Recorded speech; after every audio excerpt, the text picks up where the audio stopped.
Olá, queridos. Meu nome é Heraldo Gabri. Eu sou pastor das Assembleias de Deus do Ministério de Madureira. Moro na cidade de Santo Antônio de Pádua, no estado do Rio de Janeiro. E este é o nosso canal Aos Confins da Terra. Graças a Deus, estamos em vias de gravar mais um vídeo. Mas antes da gravação propriamente dita, nós queremos pedir a você que ainda não é inscrito, por gentileza, faça a sua inscrição. A sua inscrição nos ajuda.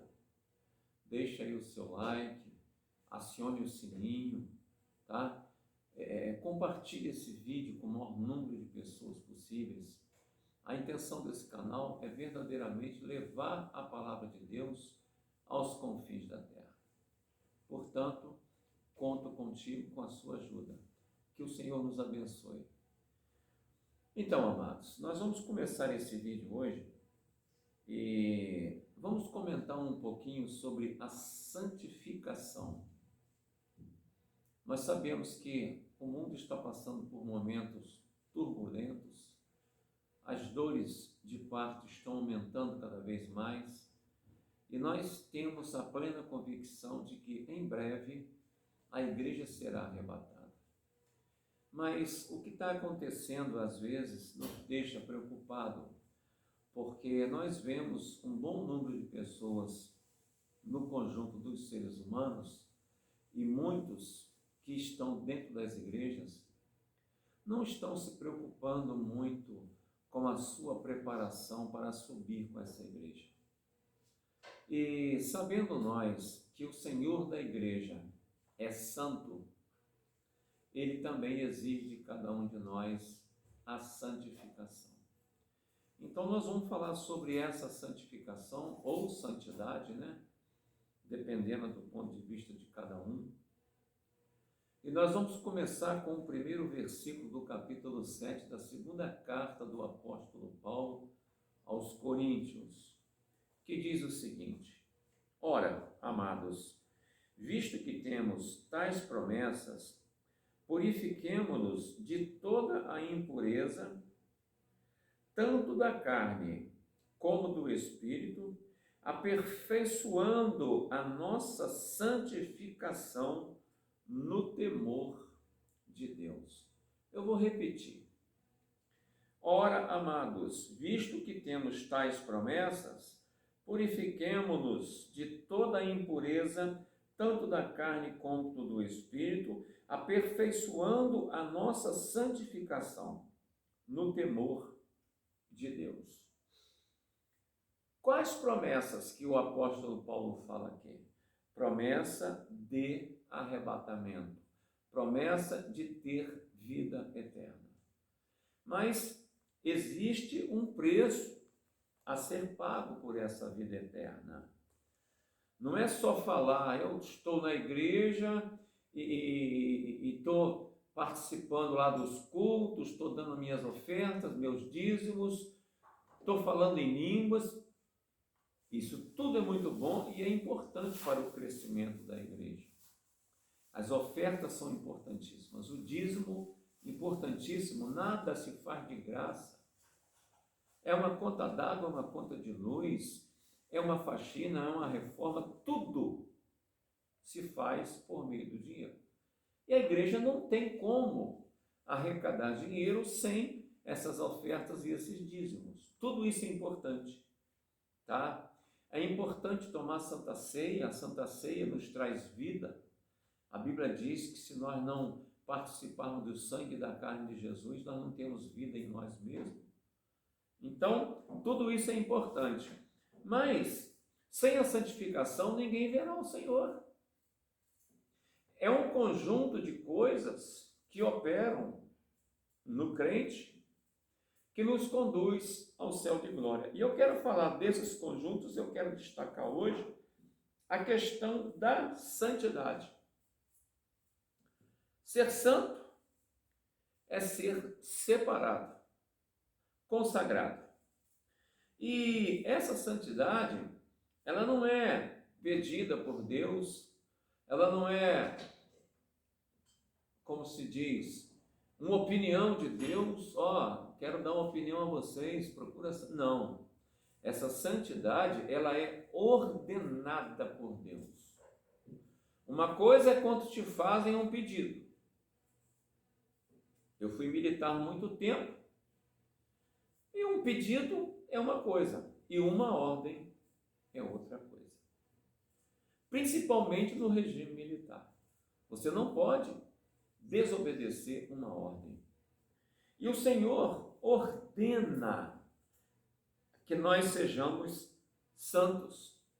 Lá no começo, lá no Pentateuco, no livro de Levítico, Moisés já nos deixou a palavra de Deus no capítulo 11, no verso 45, o seguinte: Eu sou o Senhor que vos fiz subir da terra do Egito para ser o vosso Deus.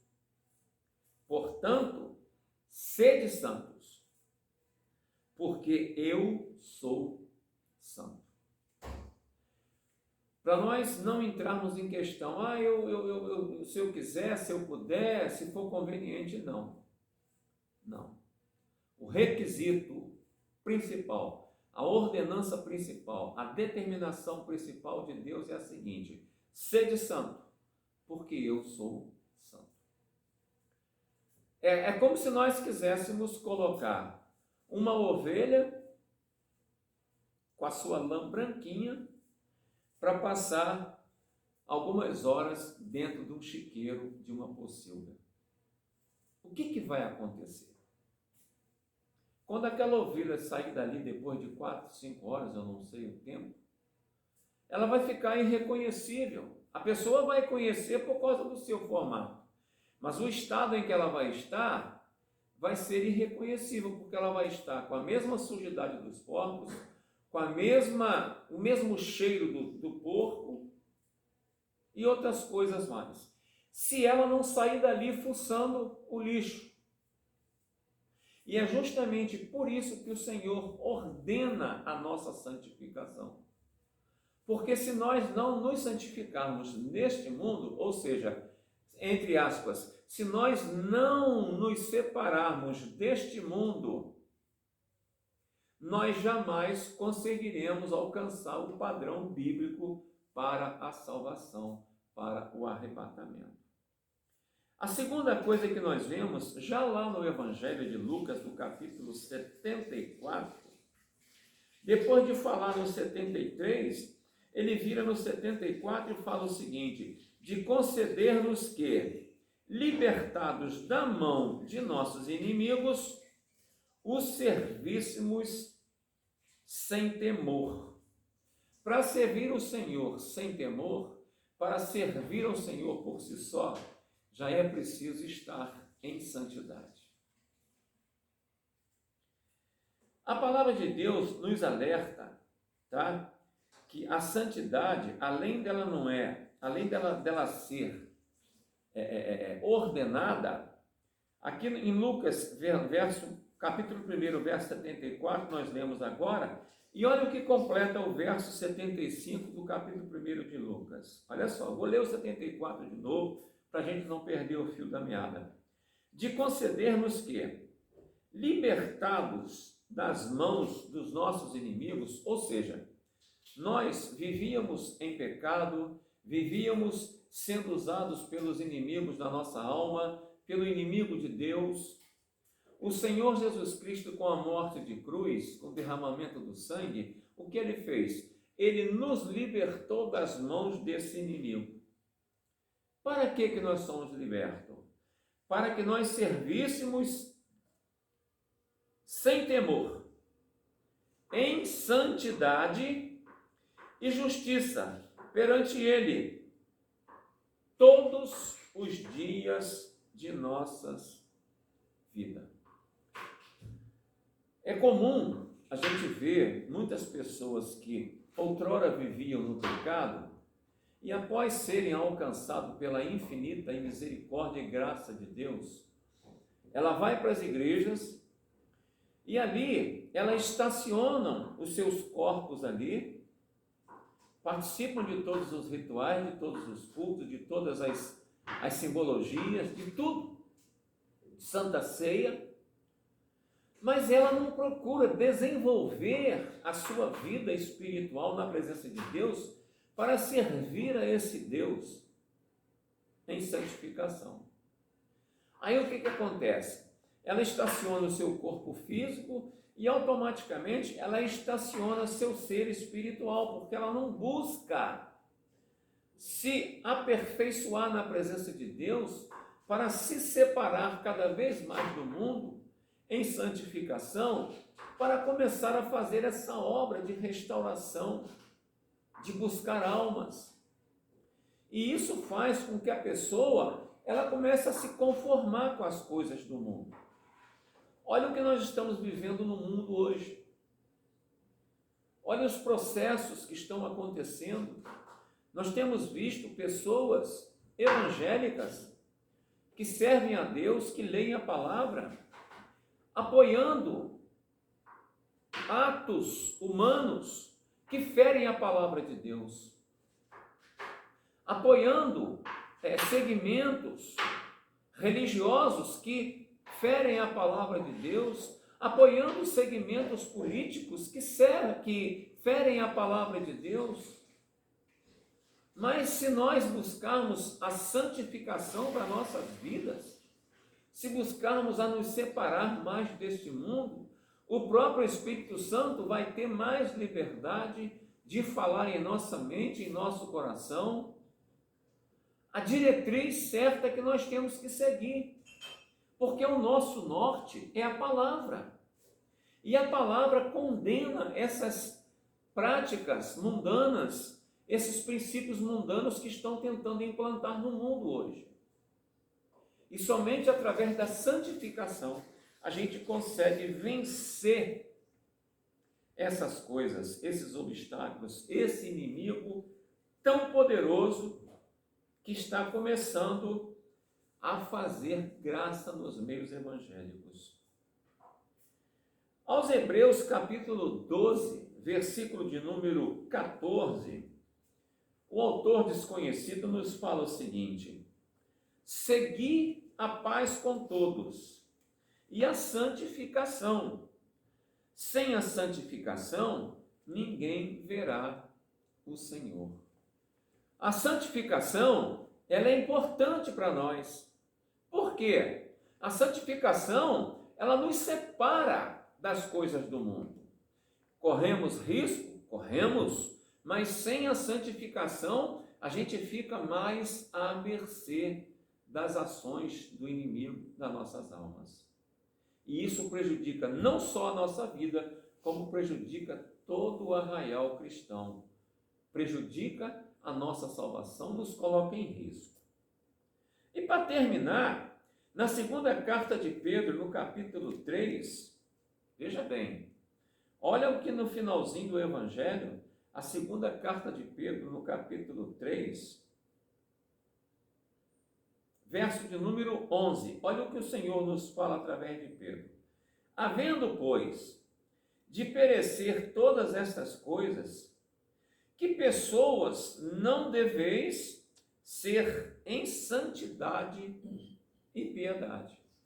Ou seja, nós estamos nesse mundo, somos moradores desse mundo, porém nós não somos mais considerados cidadãos deste mundo. Por exemplo, no meu caso, sou brasileiro, vivo as leis brasileiras, respeito as leis brasileiras, porém, quando essas leis vierem a ferir o código de um cidadão do céu, aí eu tenho que saber optar.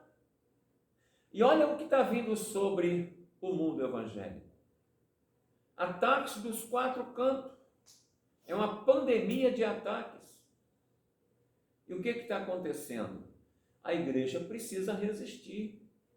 O crente salvo em Cristo Jesus precisa ficar firme, sabendo que o seu socorro vem dos céus e que em breve essa igreja será arrebatada.